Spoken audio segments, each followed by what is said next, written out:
الساعة بس 6:30 الصبح أدلق قبل وين ينبسطه. توجت اسمع لي صوت القرمشة.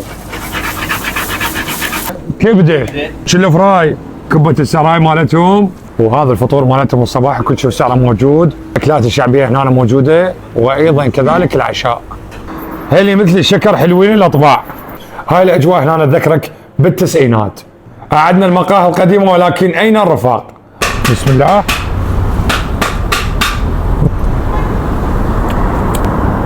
بعد شل فراي اللحم،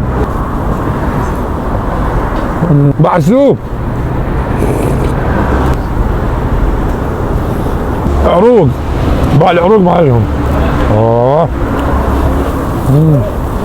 بعد كبده،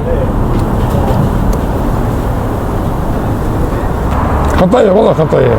كنت قاعد بالبيت هواني واليوم ينبسطه قاعد اضرب كبده بدون نيه. مطعم بسطه، الماي بسطك بسطه. كان وين؟ بغداد، حي الجامعه، شارع الربيع، مقابل مستشفى الملكي.